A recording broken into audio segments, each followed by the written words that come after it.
रूपाली के पति मोहन का एक गंभीर एक्सीडेंट हुआ जिसमें वो अपाहिज हो गया।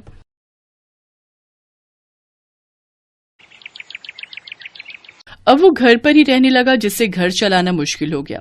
रूपाली के साथ उसकी सास विमला भी रहती थी जो रूपाली को बहुत परेशान करती थी। सारा दिन न जाने क्या क्या करती हो। अरे उधर देखो, बेचारा मेरा बेटा भूखा पड़ा है, उसे जाकर खाना दे। अपने पति की ठीक से देखभाल भी नहीं होती तुझसे। ऐसा क्यों कहती हो माँ जी? आप तो जानती हैं घर के हालात कैसे हैं। कल मंदिर से जो भंडारा मिला था वो मैंने आपको और इन्हें खाने को दे दिया था। मैं तो खुद कल से भूखी हूँ। हैं? तो हमें क्या पता था, हमें लगा तू खाकर आई होगी। अच्छा जा, अब यहाँ दिमाग मत खा और कुछ भीख मांग कर ले आ और मेरे बेटे को खाने को दे, समझी? रूपाली घर से निकल गई। कुछ दूर चलने पर उसकी नजर एक ढाबे पर गई जहाँ से बहुत अच्छी खुशबू आ रही थी। वो उस ढाबे के डस्टबिन की तरफ जाती है, फिर उसमें से रोटियां बिनकर घर लाती है और अपने पति को खाने को देती है। उसमें से कुछ रोटी वो अपनी सास को भी देती है। फिर वो अगले दिन उस ढाबे के मालिक से मिलती है। सेठ जी, ये रोटियां कैसे बनाते हो, मुझे भी बताइए ना। वो तो तुम यहाँ काम करके सीख सकती हो।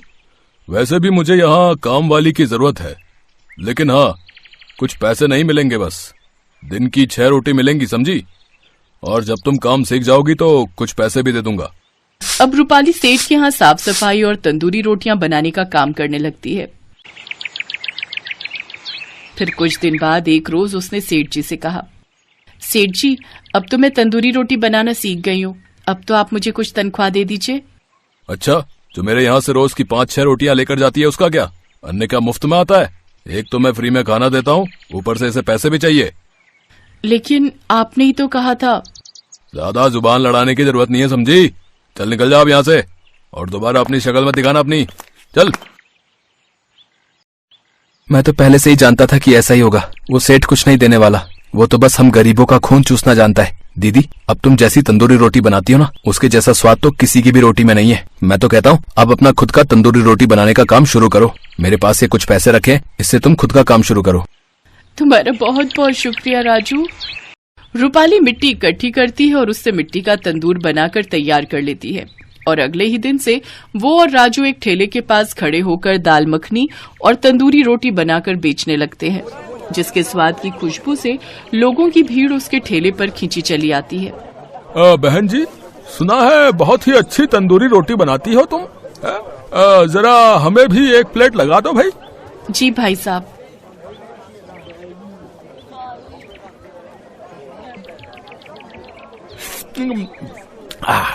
भाई वाह, लाजवाब, क्या स्वाद है इसमें। आहा, मजा ही आ गया। वाह वाह वाह वाह। अब तो आसपास के गांव से भी लोग उसके ठेले पर आने लगते हैं। राजू और रूपाली दोनों मिलकर खूब मेहनत करते हैं और उन्होंने खुद का एक ढाबा खोल लिया। इस तरह रूपाली के सारे दुख अब खत्म हो चुके थे और अब वो अपनी जिंदगी में बहुत खुश थी।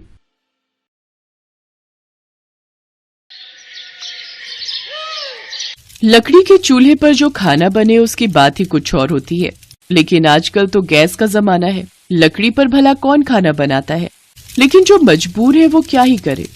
ऐसी ही एक कहानी है शीतल की। शीतल गांव की गरीब घर की लड़की थी।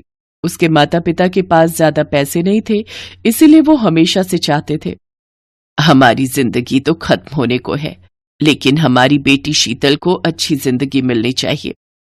हाँ, मैं शीतल की शादी शहर के किसी अमीर घर में करवाऊंगा। शीतल की पूरी जिंदगी आराम से बीतेगी। लेकिन किसी किसी को अमीरी और सुख इतनी आसानी से मिलते नहीं है। शीतल उनमें से ही एक है। खैर, बहुत कोशिशों के बाद शीतल की शादी शहर के एक अमीर घर में हो गई। उसके पति का नाम प्रफुल्ल था और उन लोगों का फैमिली बिजनेस था। प्रफुल्ल और उसका बड़ा भाई महेंद्र दोनों मिलकर फैमिली बिजनेस चलाते थे। उनकी मां जानकी देवी बहुत ही गुस्से वाली औरत थी। पहले ही दिन जानकी देवी ने शीतल से कहा, देखो छोटी बहू, मुझे पता है कि तुम गरीब परिवार से हो। पता नहीं तुम्हारे घर में क्या होता था। हमारे यहाँ हर रोज दोपहर और रात को 10 तरह के पकवान बनते हैं। जी माँ जी। तुम्हें वो खाना बनाना होगा, बना लोगी ना? जी माँ जी। शीतल रसोई में चली गई। वहां उसकी जेठानी कोकिला इंतजार कर रही थी। दीदी, हमें क्या क्या बनाने हैं? हमें नहीं बेवकूफ, तुझे बनाने हैं। ये ले लिस्ट और काम पर लग जा। मैंने बहुत खाना बनाया है, अब से खाना बनाने की जिम्मेदारी तेरी है। शीतल के हाथों जिम्मेदारी सौंपकर कोकिला आराम करने चली गई। शीतल अपने मायके में लकड़ी का चूल्हा इस्तेमाल करती थी, लेकिन यहाँ गैस था। पहले तो शीतल को थोड़ी सी दिक्कत हुई, लेकिन कुछ ही मिनट में उसने अपने आप को संभाल लिया और 2 घंटे के अंदर बहुत सारा खाना बनाकर टेबल पर रख दिया। जानकी बहुत खुश हुई।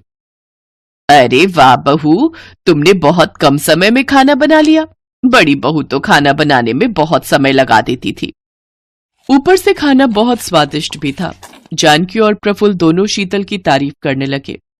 वाह शीतल, मानना पड़ेगा, तुम्हारे हाथों में जादू है। अब लग रहा है कि तुम्हें इस घर की बहू बनाकर एक अच्छा काम किया है।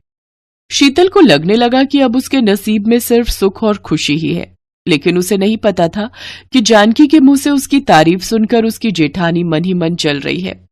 बहुत तारीफ कर रही है बुढ़िया, बस इस बुढ़िया की मौत हो जाए, उसके बाद मजा चखाऊंगी सबको। कोकिला और महेंद्र ने सारा प्लान पहले ही तैयार करके रखा था। 1 महीने बाद अचानक से जानकी की तबीयत पूरी तरह से बिगड़ गई और उसे अस्पताल में भर्ती करवाना पड़ा, लेकिन कुछ फायदा नहीं हुआ। जानकी की मृत्यु हो गई। महेंद्र और कोकिला इसी पल का इंतजार कर रहे थे। वो दोनों प्रॉपर्टी और बिजनेस हड़पने के लिए फेक कागजात तैयार करके ही बैठे थे। जानकी के अंतिम संस्कार के तुरंत बाद महेंद्र ने प्रफुल्ल से कहा, प्रफुल्ल, माँ ने सब कुछ मुझे लिख दिया है। अब से हमारा बिजनेस, ये घर, सब कुछ मेरा है। ये सुनकर प्रफुल्ल की रूह कांप उठी। अब ये क्या कह रहे हो भैया? माँ ने ऐसा कब किया? तुम झूठ बोल रहे हो। अच्छा, झूठ बोल रहा हूं तो फिर ये क्या है? महेंद्र ने फर्जी कागज दिखाया। प्रफुल्ल ने कहा, ये फर्जी है, आप झूठे हो। ठीक है, फर्जी है तो कोर्ट में केस करके वापस ले ले सब कुछ। तब तक इस घर से बाहर निकल। महेंद्र और कोकिला ने प्रफुल्ल और शीतल को घर से निकाल दिया। प्रफुल्ल को समझ में नहीं आ रहा था कि उसके साथ ये हुआ क्या है। शीतल, ये क्या हो गया? हम तो रास्ते पर आ गए, अब क्या होगा? केस करने के लिए पैसे चाहिए, लेकिन बैंक अकाउंट भी तो भैया के नाम पर है। आप चिंता मत कीजिए जी, सब कुछ ठीक हो जाएगा। कैसे ठीक होगा शीतल? सब कुछ बर्बाद हो गया, हम रहेंगे कहाँ, खाएंगे क्या? प्रफुल्ल पूरी तरह से टूट गया। उसे गरीबी की आदत नहीं थी, लेकिन शीतल तो बचपन से गरीबी में ही जी रही थी। वो प्रफुल्ल को लेकर शहर के मेन रोड के पास वाली बस्ती में रहने लगी। शीतल, आज तुम ना होती तो मेरा क्या होता? मैं तो मर ही जाता। ऐसा ना कहिए जी, मैं आपको मरने नहीं दूंगी। रुक जाइए, मैं कुछ खाना बनाती हूँ। खाना बनाने के लिए चावल दाल कुछ तो चाहिए, वो सब कहाँ से मिलेगा? बस्ती के गरीब लोग अमीरों के जैसे खुदगर्ज नहीं होते हैं, उनसे सब कुछ मिल जाएगा। मुझे लकड़ी का चूल्हा जलाने की आदत है। आप बैठिए, मैं सब कुछ करती हूँ। लेकिन खाना बनाओगी कैसे? यहाँ तो गैस सिलेंडर नहीं है। शीतल ने लकड़ी का चूल्हा बना लिया और फिर उस चूल्हे पर दाल चावल और आलू का चोखा बना लिया। अरे वाह, स्मेल तो बहुत अच्छी आ रही है। प्रफुल्ल ने पहला निवाला मुंह में दिया तो उसके होश उड़ गए। दाल चावल इतने स्वादिष्ट बनते हैं, ये मुझे पता नहीं था। इसमें लकड़ी के चूल्हे की एक स्मेल है, जिसकी वजह से खाना और भी अच्छा लग रहा है। प्रफुल्ल ने दाल चावल और चोखा पेट भरकर खाया और फिर काम की तलाश में चला गया। कुछ महीने मजदूरी करने के बाद उसने कुछ पैसा जमा कर लिया और फिर एक वकील को बुला लिया। वो वकील प्रफुल्ल की झोपड़ी में आया और केस की बातें करने लगा। उस वकील की फीस सुनकर प्रफुल्ल ने कहा, वकील साहब, मैं अभी इतना पैसा तो नहीं दे सकता। फिर तो जीतना मुश्किल है। ठीक है, काम की बात तो होती रहेगी। वैसे वकील साहब, खाना खा लीजिए। शीतल ने वकील साहब को लकड़ी के चूल्हे पर बनाया हुआ मुर्गा खिलाया। खाना खाकर वकील इतना खुश हुआ कि वो मुफ्त में केस लड़ने के लिए राजी हो गया। उसने कहा, भाई वाह, ऐसा खाना मिलता रहेगा तो मैं मुफ्त के केस लड़ लूंगा। और भाभी, आप यहाँ क्या कर रही हो? आपको तो कोर्ट के बाहर होटल खोल लेना चाहिए, वहां इतना अच्छा खाना नहीं मिलता है। आप चलिए, मैं सारा बंदोबस्त कर दूंगा। वकील ने कोर्ट के बाहर होटल खोलने की परमिशन दिलवा दी। वहां लकड़ी का चूल्हा बनाकर शीतल खाना बनाने लगी। खाने की खुशबू सूंघकर आसपास से सभी वहां खाने के लिए आ गए। लकड़ी के चूल्हे पर बने हुए पकवान को खाकर सभी दीवाने बन गए और शीतल का होटल धूमधाम से चलने लगा। कुछ ही महीनों में उसने बहुत सारा पैसा कमा लिया और होटल को बड़ा भी कर लिया। उन पैसों से प्रफुल्ल ने अपने भैया और भाभी पर केस कर दिया। महेंद्र और कोकिला केस हार गए और उन्हें जेल जाना पड़ा। प्रफुल्ल को सब कुछ वापस मिल गया। वो व्यापार संभालने लगा और शीतल लकड़ी चूल्हे वाला होटल संभालने लगी। ऐसे ही वो दोनों खुशी खुशी रहने लगे। Best buddies. Hello friends, Thanks for watching this video. अगर आपको ये वीडियो पसंद आया है तो प्लीज लाइक, सब्सक्राइब, कमेंट्स करें इस वीडियो पर और हाँ, शेयर करना भी ना भूलें। और भी मजेदार वीडियो देखने के लिए नीचे दिए गए बेल आइकॉन को दबाएं। देखते रहिए बेस्ट बडीज।